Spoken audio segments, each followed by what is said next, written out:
नमस्कार दोस्तों।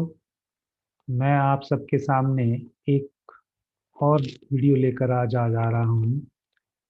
इस वीडियो में मैं आपको बताऊंगा कि गुरु और शनि का गोचर जो मकर राशि में इस टाइम पे चल रहा है, उसका असर अलग अलग राशियों पर क्या पड़ेगा।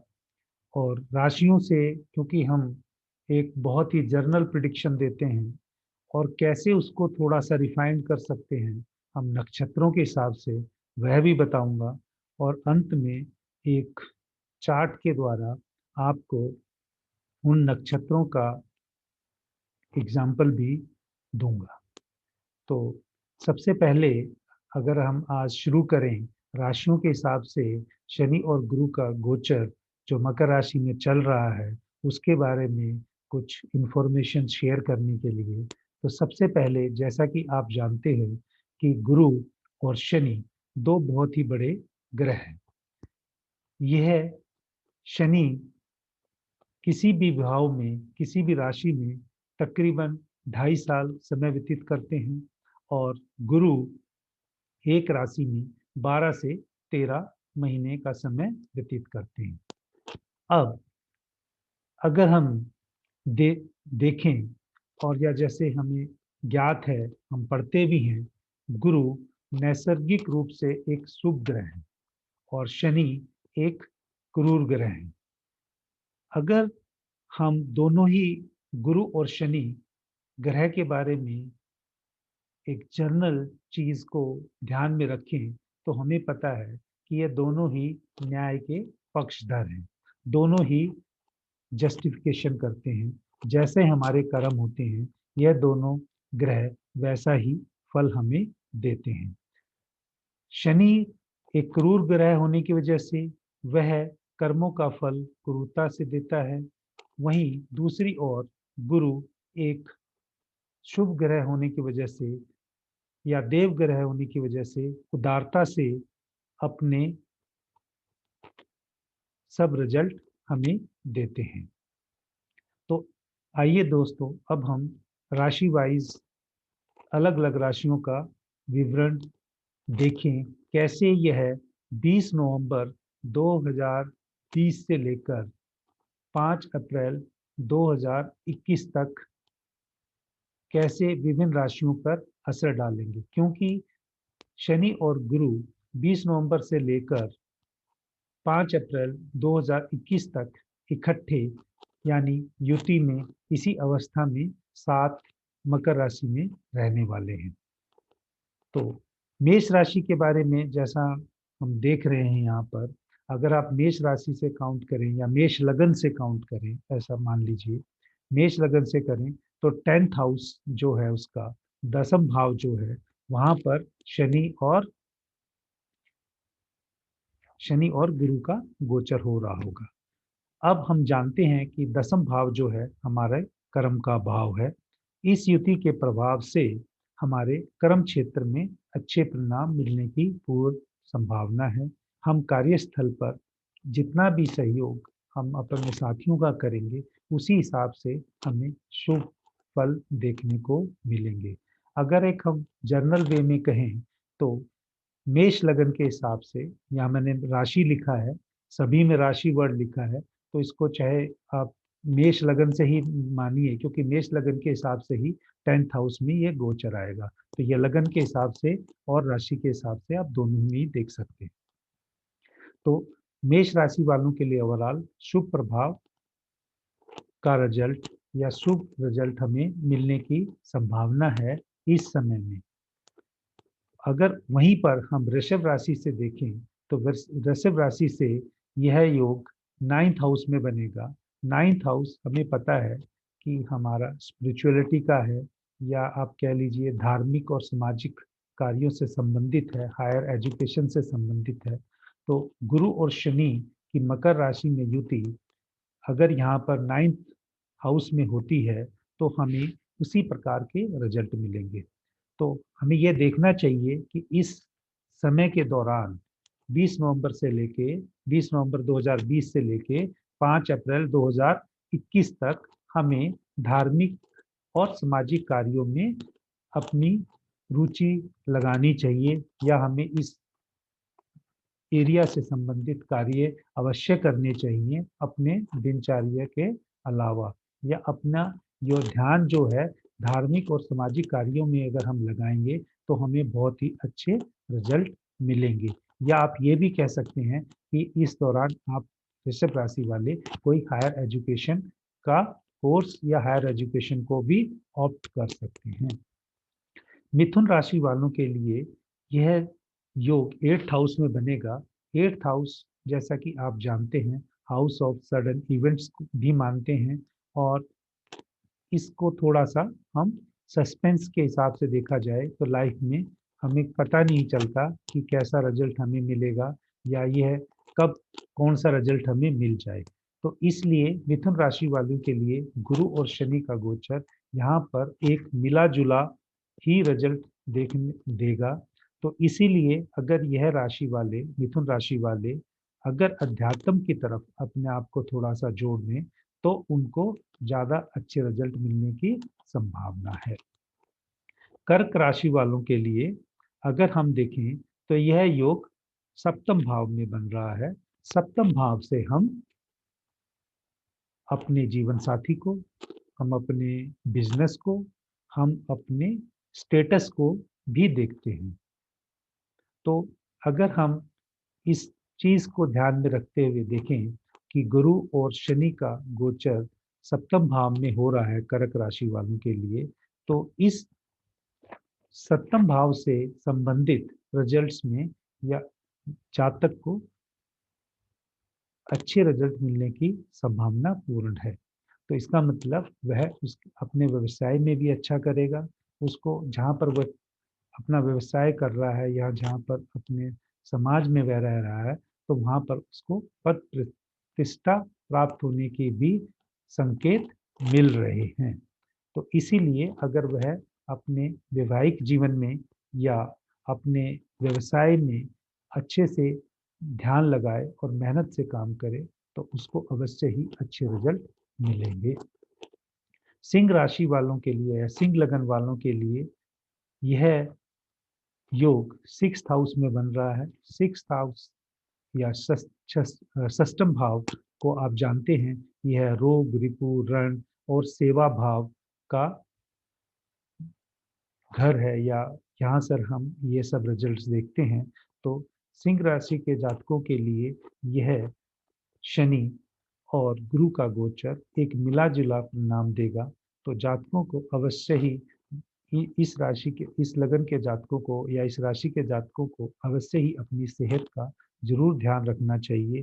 खासकर एसिडिटी से संबंधित या गैस से संबंधित या गुर्दों से संबंधित कोई समस्या अगर उनको पहले से चल रही है तो वह इसका उपचार में देरी ना करें और एक अच्छे डॉक्टर के पास जाकर अवश्य इसका उपचार कराएं, नहीं तो ये आगे चलकर इस दौरान समस्या खड़ी कर सकता है।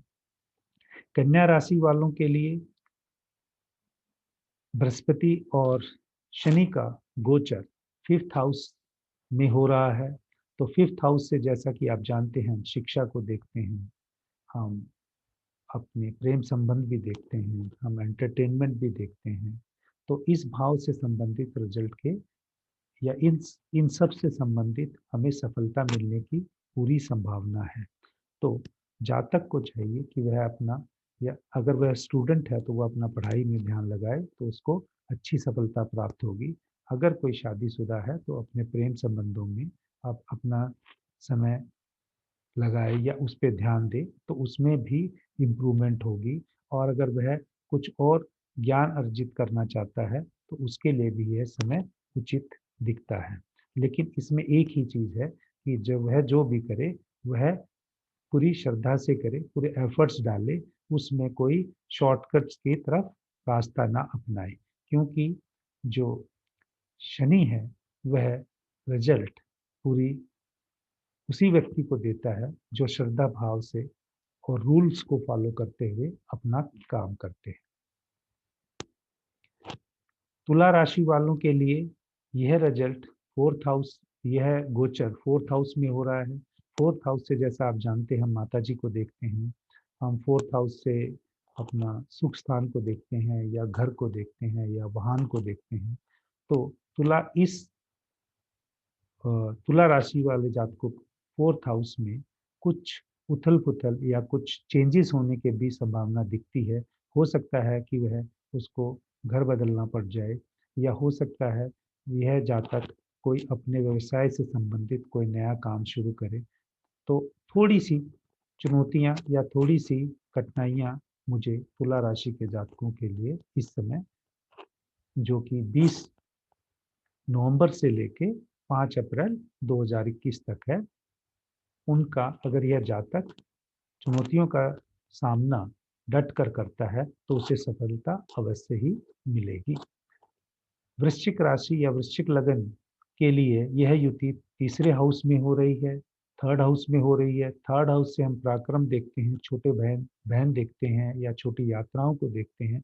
गुरु और शनि की युति यहाँ होने से तो जातक को ये तो तय है कि एफर्ट्स थोड़े ज़्यादा डालने पड़ेंगे। अगर वह एफर्ट डालता है, अपना पूरा संयम बनाकर रखता है और मेहनत करता है, अपना कम्युनिकेशन प्रॉपर रखता है, तो इस जातक को भी सफलता मिलने की इस समय पर बहुत ही सफल योग बन रहे हैं। धनु राशि वाले जातकों के लिए यह योग सेकंड हाउस में बन रहा है। सेकंड हाउस में शनि गुरु की युति होगी, तो इस हिसाब से हमें देखना चाहिए कि जातक को अपनी वाणी पे अवश्य ही कंट्रोल रखना चाहिए। अगर वह वाणी में संयम बरतता है, बोलते समय अपना ध्यान रखता है क्या बोल रहा है, तो उसको कम परेशानियों का सामना करना पड़ेगा। मकर राशि के जातकों के लिए यह युति फर्स्ट हाउस में हो रही है। फर्स्ट हाउस से हम जातक का अपना खुद का शरीर या खुद का लगन या उसका कैरेक्टरिस्टिक या उसका फिजिकल अपीयरेंस भी देखते हैं। तो ओवरऑल यह युति फर्स्ट हाउस में होने से जातक को सकारात्मक या पॉजिटिव रिजल्ट देखने को मिलेंगे, लेकिन जातक को यहाँ पर थोड़ा-सा अपनी सेहत के बारे में भी ध्यान रखना चाहिए। कुंभ राशि के जातकों के लिए यह गोचर हानि पहुँचाने के योग बना रहा है, क्योंकि यह युति 12th हाउस में हो रही है। 12th हाउस में होने का मतलब है कि वहाँ पर कुछ ना कुछ व्यय बढ़ने की संभावना है। अब वो वह किस फॉर्म में होगा, यह तो उसकी बाकी और ग्रहों की पोजीशन भी बताती है। तो इसीलिए कुंभ राशि के जातकों के लिए या कुंभ लग्न के जातकों के लिए यह थोड़ा-सा मुश्किल समय है। लेकिन अगर वह अपने खर्चों पर और अपने ओवरऑल अ, जीवन शैली पर एक नियम लगाते हैं और दूसरों की मदद करते हैं या दूसरों से थोड़ा-सा रिलेशन अच्छा मेंटेन करते हैं, तो भी यह समय उनका अच्छे से व्यतीत होने के संभावना है। लेकिन उन्हें डरना नहीं चाहिए, क्योंकि 12th हाउस में अगर योग बन रहा है, तो कुछ ना कुछ थोड़ी-सी परेशानी होने से आती ही है जीवन में, तो उनका हँस के अगर वो सामना करेंगे, तो ये सब चीज़ें आराम से पास हो जाएँगी। मीन राशि या मीन लगन के जातकों के लिए गुरु का और शनि का जो गोचर है, वह 11th हाउस में बन रहा है। 11th हाउस जैसा कि आप जानते हैं house of gains gains of old type.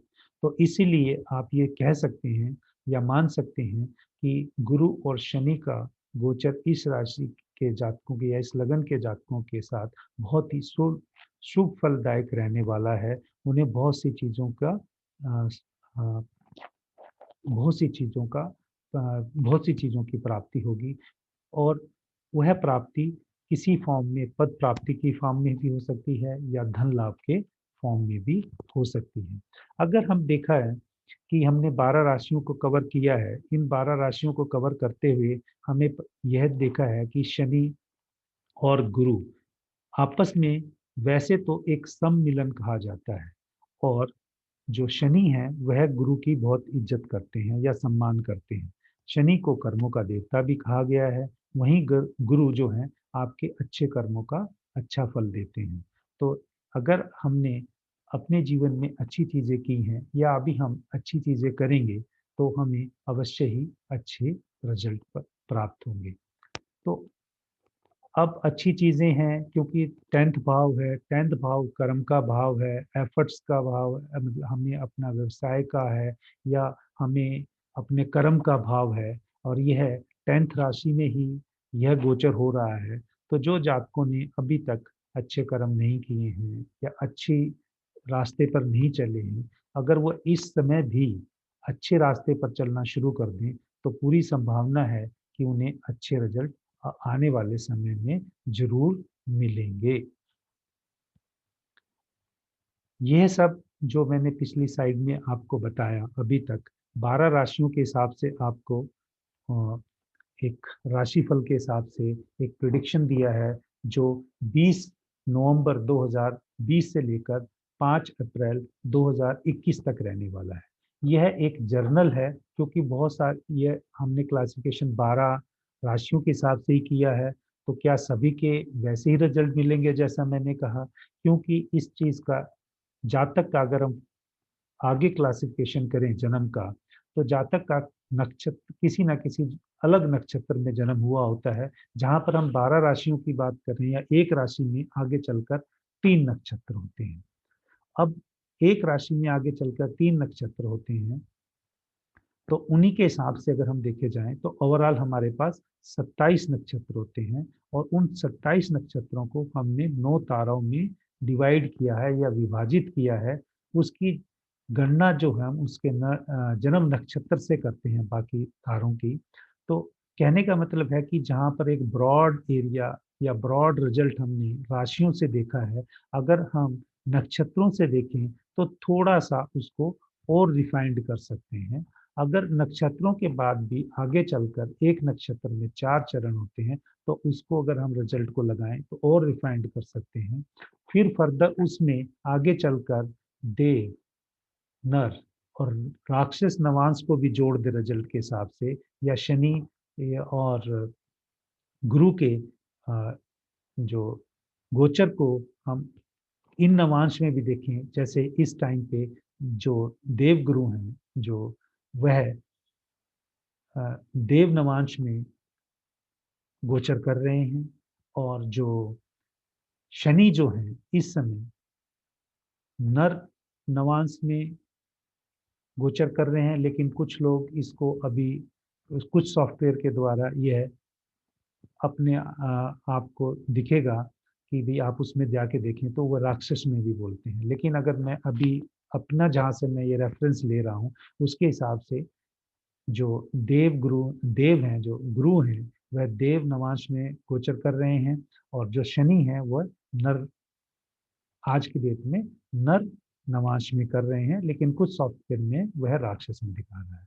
तो इन सब करेक्टरिस्टिक भी अगर देव में है तो देवों जैसा आचरण रहेगा, अगर राक्षस है तो राक्षस जैसा व्यवहार रहेगा। तो उन सब चीजों को और उनके चरणस को, पद को और नक्षत्रों को हम काउंट करेंगे, तो हम बहुत ही रिफाइंड वे में रिजल्ट को बता सकते हैं जातक के कि भी तुम्हारा आने वाला समय कैसे रहेगा। अभी जैसा हम जानते हैं कि शनि और जो गुरु हैं वह उत्तराषाढ़ा नक्षत्र में है। उत्तराषाढ़ा नक्षत्र जो सूर्य का नक्षत्र है।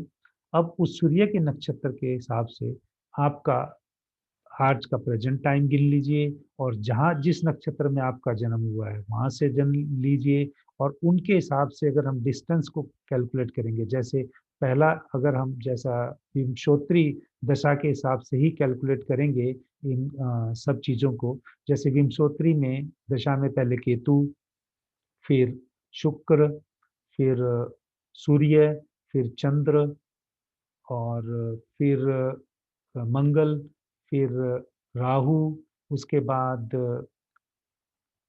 गुरु, फिर शनि, फिर बुध। इन सब की दशाएं चलती हैं। वैसे ही इन नक्षत्रों में जब ताराओं को विभाजित करेंगे, जन्म तारा, संपत तारा, विपत तारा, क्षेम तारा, प्रतारी तारा, साधक तारा, वत तारा, मित्र तारा, अति तारा, जैसे ये 9 हैं, ये इनके भी उसी सीक्वेंस में रोटेशन हम डिस्टेंस को कैलकुलेट करेंगे। पहला नक्षत्र के हिसाब से, जैसे हम एक केतु के 3 नक्षत्र हैं, तो उन केतु के नक्षत्र में अश्विनी, मघा, मूल, उनसे अगर काउंट करेंगे, और आज अगर हम देखें तो ये दोनों ग्रह जो हैं उत्तराषाढ़ा में चल रहे हैं। उत्तराषाढ़ा में अगर चल रहे हैं तो उन केतु से अगर हम सूर्य का डिस्टेंस कैलकुलेट करेंगे तो 1, 2, 3 3 नंबर पे अगर हम देखें तो पहला अगर नक्षत्र हो गया जन्म तारा, दूसरा संपत तारा, तीसरा विपत तारा। तो उस जातक को ये तीसरे कैटेगरी के रिजल्ट मिलेंगे, यानी उसको को कुछ दुर्भाग्य का सामना करना पड़ सकता है, कुछ खतरों का सामना करना पड़ सकता है, या उसके जीवन में कुछ दुर्घटनाएं घटने होने की संभावना बनी हुई है। तो एक बार इन सब का रिजल्ट यहाँ पर हम देख लेते हैं कि जन्म तारा में जिनका जन्म हुआ है उनकी जन्म प्रक्रिया में कुछ खतरे की संभावना है, जन्म के समय में मौजूद जोखिम है, स्वास्थ्य से संबंधित उनको प्रॉब्लम होगी, और खासकर उन्हें अपने दिमाग का या सिर का जरूर ख्याल रखना चाहिए। संपत तारा में जिनका आएगा ये कैलकुलेशन, क्योंकि जहाँ पर आपका जन्म हुआ है, अगर आपका मान लीजिए शुक्र के नक्षत्रों में आपका जन्म हुआ है और आज उत्तराषाढ़ा को अगर हम सूर्य का गने तो उनका संपत तारा में आएगा, तो उनको धन और समृद्धि मिलने की इस समय में, क्योंकि नक्षत्र जो हैं उसका टाइम पीरियड राशियों से कम है। तो जैसे हम पहले कह रहे थे राशियों में कि 20 नवंबर 2020 से लेकर 5 अप्रैल 2021 तक का ये समय है जिसमें उनको रिजल्ट मिलना था। बट जब हम नक्षत्रों की बात करेंगे तो ये दोनों शनि और गुरु उत्तराषाढ़ा नक्षत्र में जनवरी के 6 जनवरी 2021 तक दोनों रहेंगे। तो यह रिजल्ट तब तक के लिए होगा, यानी 20 नवंबर 2020 से लेकर 6 जनवरी 2021 तक का हम ये रिजल्ट मान सकते हैं। उसके बाद जो गुरु हैं वो अगले नक्षत्र में शिफ्ट कर जाएंगे।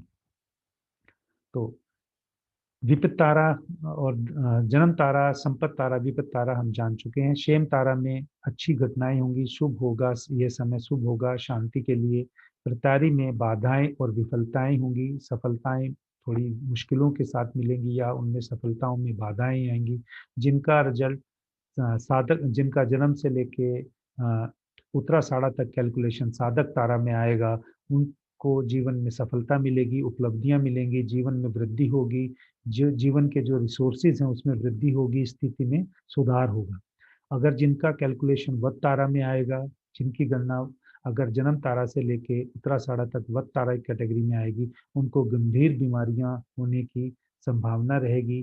तो लेकिन ये नहीं है कि उनको गंभीर बीमारियां ही होंगी या वो ठीक नहीं होंगी, लेकिन इसका मतलब है कि जातक थोड़ा सा ध्यान रखना चाहिए, अदरवाइज उनको बीमारियों से कष्ट होगा। और यहाँ मृत्यु लिखा है, मृत्यु का मतलब ये नहीं है कि उसकी मृत्यु हो जाएगी। मृत्यु का मतलब है मृत्यु तुल्य, यानी उसको कुछ कठिनाइयां होंगी, उसको दुर्भाग्य का भी सामना करना पड़ेगा, या वह ऐसी जगह फंस जाएगा जहां पर कुछ नेचुरल क्लाइमेटिक उसको फेस करनी पड़ जाए। मित्र तारा में जातक को समर्थन मिलता है, उसको खुशी मिलती है, इंडिपेंडेंसी मिलती है, उसको लोगों से सहायता भी मिलती है। अति मित्र तारा में वह बहुत लोगों के बीच में रहता है, अंतरंग दोस्ती होती है, रिश्ते अच्छे बनते हैं, खुशी हमेशा मिलती रहती है, उस दौरान आसानी से जीवन की जो चीजें हैं वो आती रहती हैं, आरामदायक जीवन रहता है। तो यह सब चीजें हमने देखा। अब आगे चल के हम देखेंगे, जब हम कैलकुलेशन करेंगे अलग अलग 27 नक्षत्रों की उत्तराषाढ़ा तक, कैसे उनको 27 नक्षत्रों को हमने 3 ग्रुप में बांटा है। अब हम देखते हैं कि हमने यहाँ पर वैसे तो जो नक्षत्रों की गिनना स्टार्ट होती है, हम अश्विनी से शुरू करते हैं। अश्विनी से लेके भरणी, कृतिका, रोहिणी, मृगशिरा, आद्रा, पुनर्वसु, पुष्य और श्लेषा, ये एक ग्रुप है। लेकिन मैंने यहाँ पर इसको सूर्य से स्टार्ट किया है, यानी नक्षत्र लॉर्ड सूर्य है, और कृतिका से स्टार्ट किया है। वो इसलिए क्योंकि अभी के समय हमने रेफरेंस पॉइंट कृतिका को या उत्तरा फाल्गुनी को या उत्तराषाढ़ा को लेने में से ये 3 नक्षत्र जो हैं उसमें उत्तराषाढ़ा को लेना था, क्योंकि सबकी कैलकुलेशन इससे करनी है, इसलिए मैंने इसको सबसे ऊपर लिखा है। तो पहला ग्रुप में अश्विनी से लेके अश्लेषा तक है, दूसरा ग्रुप मगा से लेके ज्येष्ठा तक है, तीसरा मूल से लेके रेवती तक है। अब इनके जो नक्षत्र स्वामी हैं वह भी इसी हिसाब से केतु से लेके बुध तक आते हैं, बट मैंने यहाँ केतु, शुक्र, सूर्य, चंद्रमा, मंगल, राहु, गुरु, शनि और बुध इस रेशियो में लिखे हैं, ताकि या इस सीक्वेंस में लिखे हैं कि भाई मैं अपनी कैलकुलेशन से बता सकूं कि उसको जातक को कौन सा रिजल्ट मिलेगा नव ताराओं के हिसाब से। अब मान लीजिए कि हम एक एग्जाम्पल लेते हैं, किसी जातक का जन्म अश्विनी, मघा या मूल नक्षत्र में हुआ है। अगर केतु पहला नक्षत्र है, केतु से अगर हम यहाँ पर आते हैं उत्तराषाढ़ा, क्योंकि गुरु और शनि अभी यहाँ पर गोचर कर रहे हैं, तो इसका नक्षत्र स्वामी सूर्य है। अगर हम केतु से गिने 1, 2, 3, तो 3 नंबर पे हमने देखा था कि वहां पर जन्म, संपत्ति और विपत्ति है। तो यह केतु के नक्षत्र में जिन जातकों का जन्म हुआ, तो गुरु और शनि का जो गोचर है वह विपत्ति वाले रिजल्ट देगा। ऐसे ही आगे अगर हम शुक्र से देखें, जिन जातकों का भरनी, पूर्वा फाल्गुनी और पूर्वाषाढ़ा नक्षत्र में जन्म हुआ है, अगर हम इनकी काउंटिंग उत्तराषाढ़ा तक करेंगे तो उनको संपत्ति नव तारा के रिजल्ट मिलेंगे। अगर जिनका कृतिका, उत्तरा फाल्गुनी या उत्तराषाढ़ा में हुआ तो ये उनका जन्म नव तारा बन जाएगा। इसी प्रकार अगर हम अब देखें, चंद्रमा नक्षत्र का स्वामी माने, यानी उसके 3 आगे नक्षत्र हो गए रोहिणी, हस्त और श्रवण। अगर यहाँ से अगर हम काउंट करें, यहाँ से अगर हम काउंट करें सूर्य तक, तो यह यहाँ से 1, 2, 3, 4, 5, 6, 7, 8, 9, तो यह रिजल्ट परम मित्र वाले देगा। सिमिलरली मंगल को अगर हम यहाँ से काउंट करेंगे, फिर सूर्य को ही काउंट करना है, क्योंकि उत्तराषाढ़ा तक हमने काउंट करना है, क्योंकि गुरु और शनि उत्तराषाढ़ा नक्षत्र में है। तो यहाँ से काउंट करेंगे तो 1, 2, 3, 4, 5, 6, 7, 8, 8 नंबर पे हमने देखा कि वहां पर पिछले चार्ट में मित्र लिखा हुआ है। ये देखिए, जन्म तारा, संपत तारा, विपत, शेम, प्रतारी, साधक तारा, वत तारा, मित्र तारा, अति मित्र तारा। तो इसी हिसाब से अगर हम इसको कैलकुलेट करेंगे, तो जिन जातकों का राहु के नक्षत्रों में जन्म हुआ है, यानी आद्रा, स्वाति और शत दिशा में हुआ है, उनका जो नव तारा है वो वध नव तारा में आएगा। और जिनका गुरु के नक्षत्रों में हुआ है, यानी पुनर्वसु, विशाखा, पूर्वा भाद्रपद, वह उनके लिए साधक नवतारा होगा।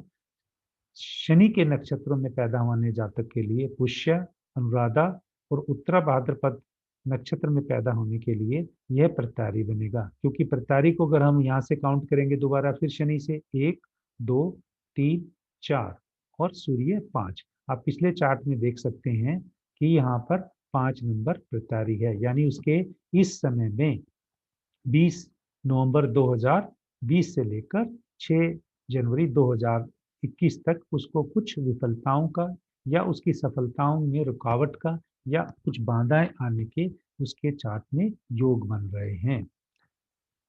अगर हम यहाँ से फिर अगला नक्षत्र देखें, जिस जातक का जन्म अश्लेषा, ज्येष्ठा और रेवती में हुआ है, यानी बुध के नक्षत्र में हुआ है, उसके लिए शेम है, यानी उसके लिए कुशल शेम जैसे हम बोलते हैं, यानी उसके जीवन में सब अच्छा होने की भरपूर संभावना है।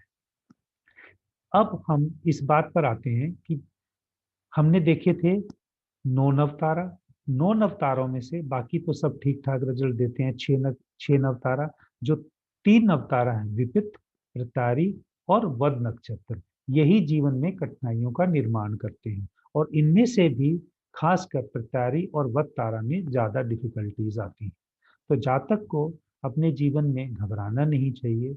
इस टाइम पे अपना, चाहे वो आध्यात्मिक हो, चाहे धार्मिक हो, चाहे सामाजिक कार्यों में अपनी रुचि जरूर बढ़ानी चाहिए, तो ताकि उसका समय अच्छे से व्यतीत हो जाए।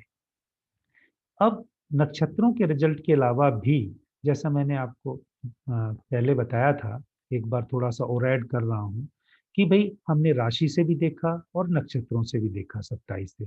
लेकिन अगर हम, क्योंकि नक्षत्र भी जब आगे हैं, जब वो गोचर कर रहे हैं, तो उसमें भी आगे 3 कैटेगरी हैं कि देव नवांश में है या नर नवांश में है या राक्षस नवांश में है। जैसे नवांश में होगा जो अगर है, तो विवरण तो उस जो रिजल्ट है उससे भी तो इफेक्ट होगा। अगर हमने देख लिया कि 3 नक्षत्र हैं, 3 नक्षत्र जिस भाव में हैं उससे संबंधित रिजल्ट दे रहे हैं, या जिस ग्रह के साथ बैठे हैं वैसा रिजल्ट दे रहे हैं।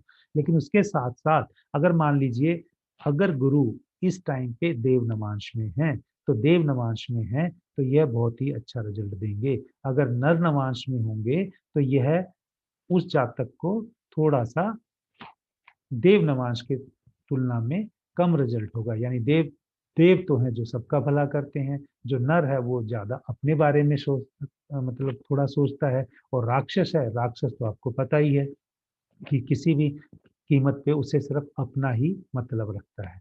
तो अगर जुपिटर की भी 3 कैरेक्टरिस्टिक बदल जाएँगी इसी उत्तराषाढ़ा नक्षत्र के अंदर, जब वो गोचर करेंगे चरणों के हिसाब से, तो जैसे पद हैं, एक नक्षत्र में एक हमने नक्षत्र ले रहे हैं, जैसे उत्तराषाढ़ा लिया है, उत्तराषाढ़ा नक्षत्र में आगे 4 पद हैं। इन 4 पदों को भी अगर हम डिवाइड करेंगे, तो पहला पद किसमें आएगा? देव नवांश में, दूसरा किसमें आएगा? नर नवांश में, तीसरा किसमें आएगा? राक्षस नवांश में, चौथा फिर दोबारा देव नवांश में। तो रिजल्ट जुपिटर ने इस तरह से देने हैं। उसी प्रकार जो शनि जो है इस टाइम पे एक्वेरियस यानी कुंभ नवांश में चल रहा है, और जुपिटर जो थे वो मकर नवांश में थे या कैप्रिकॉर्न नवांश में थे। तो उसमें भी आगे चल के यही सब चीजें होंगी।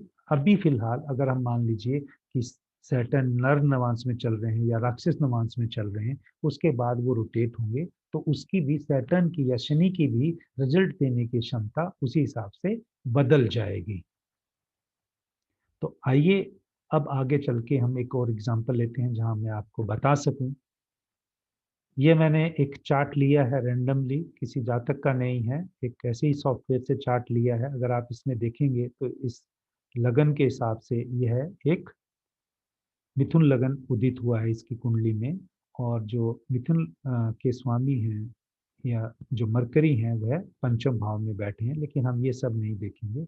अभी हम देखते हैं सिर्फ यहाँ से कैसे हमने नव ताराओं को कैलकुलेट किया है। अगर आप यहाँ देखेंगे तो ये डिफरेंट डिफरेंट अपने पूरे 9 ग्रह हैं, इनका एक किस भाग में या किस डिग्री पे वो बैठे हुए हैं यहाँ वो मेंशन है, और यहाँ पर नक्षत्र मेंशन किए हुए हैं।